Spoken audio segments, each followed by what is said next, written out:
Hello, friends. So in this video, we're going to learn how to create branches. All right.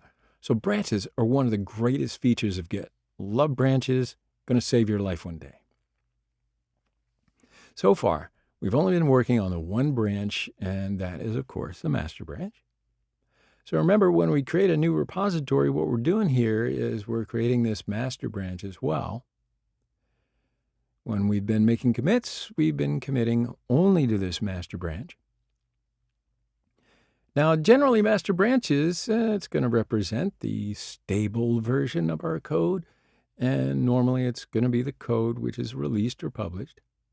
So for that reason, we don't try out new features or new code on the master branch, just in case it messes the code up, right? So generally, if we want to add a new feature to our application, we're going to create some kind of isolated environment to try out a new feature, and then if we like it, if it's error-free, we can then merge the new feature into the master branch. So that's why it's divided into branches. That's the branch in short, all right?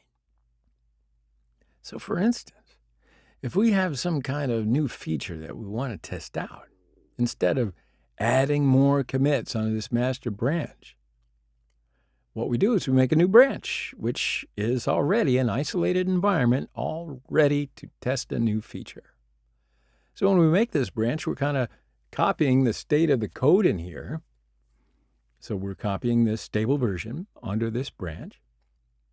Then we can work in this branch, make commits, test things out. Then if we're really, really happy with this new feature, then we can merge it back into the master branch. We're going to learn how to merge one branch into another one later on. But for now, when we merge this new branch, let's say, into the master branch, this master branch is updated with a new feature, right? That's how that works. But while we're testing this new branch, if everything goes wrong, for example, we've tested things out and it messes the code up or it doesn't work or something happens, what we can do is we're not going to merge this branch into the master, just delete that branch, and then it's not going to affect the master branch. So this is still going to be stable. It's not touched at all. That's why we use branches. Oh, and another cool thing about branches is if we have two developers working on the same project at the same time, doing two different new features, what we could do is one of us makes a branch to work on one feature, and one of us makes a branch to work on the other feature.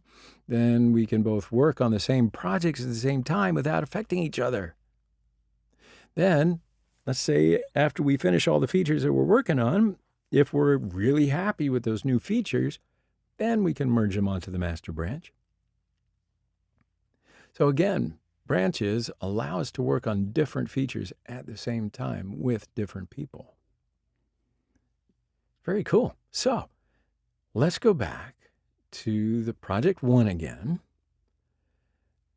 So here we've just got the one commit right now, and I see that if I type git log --one line, we can see this is just one commit, which is the added index file.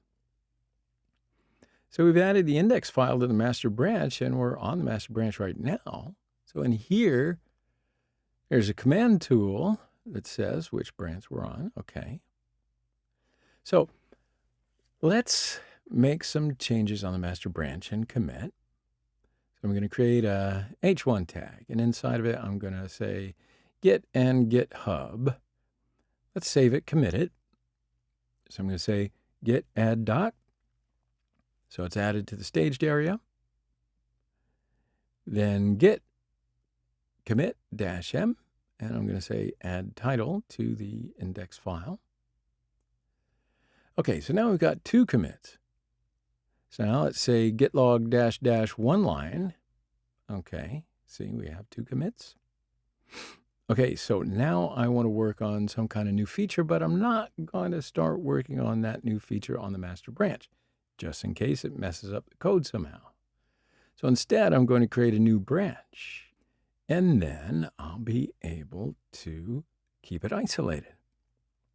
Okay, so to create a branch, all we need to do is, I'm going to say Git Branch, then the name of the branch. So let's just say for now, I'm going to call this branch test. So now we've created this new branch, and if we want to see this branch, I can just say Git Branch, and then -A. That's going to show all the branches. Okay, so now we can see this test branch and master branch. And as we can see, the master branch is green, and see this asterisk next to it? That means that I'm on this branch.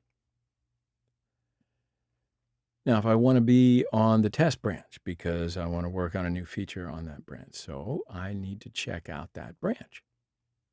Just like we checked out the commit, we can check out a branch to be on that branch. And the way that we do that is by saying git checkout, then the branch name, which is test, like so. Now we've switched to test branch. So if I do a git branch -A, then we're going to see that, okay, see, we're now on the test branch. Okay, so now I can start working on the new feature on the test branch. So I just want to add in a JavaScript file, which I'll call test.js. And I'm going to do a console log, and let's say hello world.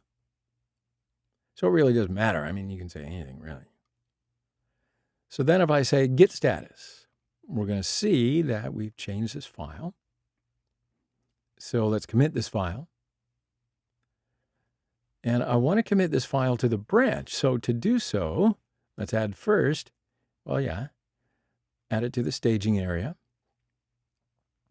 So I'm going to say git add, and then that's going to add it. And we can see that by saying git status. So now it's green, and we can commit it. So let's say git commit -m, and as a message, let's say add test file.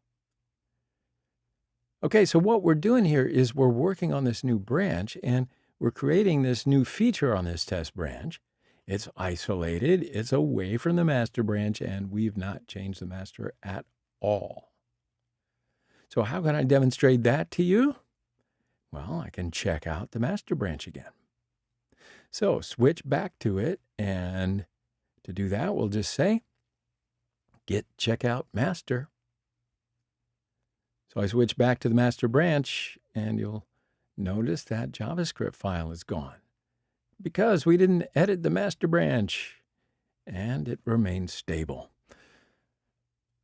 Cool. So let's go back to test the branch again, the test branch. So I'm going to say git checkout test, and there it is, reappeared on the left again. And we can now see that test.js file.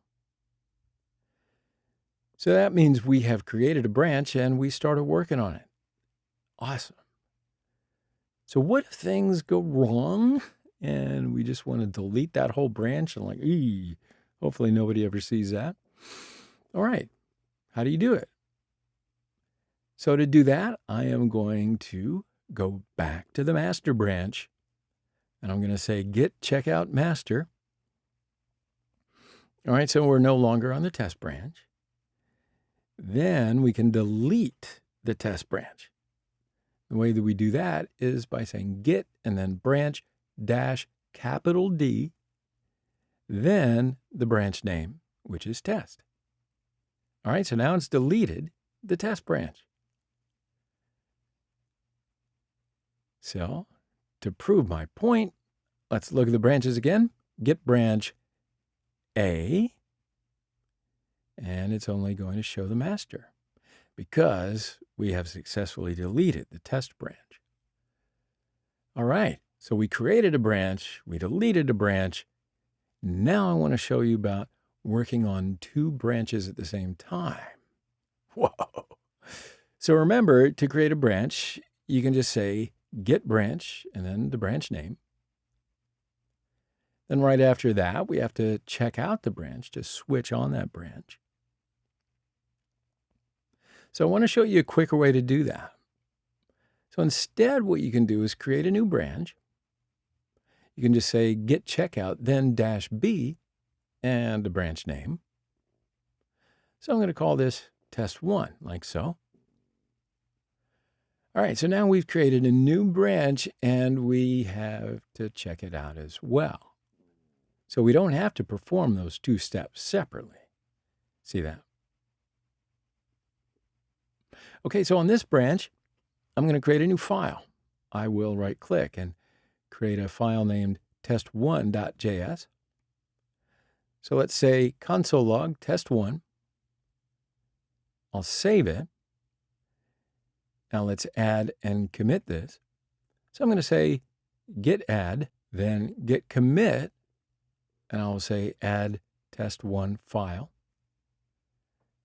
Now, did you see that? I'm always using the imperative mood in the subject line while writing the commit message. So in here, I've typed add test1 file. Instead of this, you may say added test1 file as a commit message, but using the imperative mood in the subject line is it's a kind of community convention.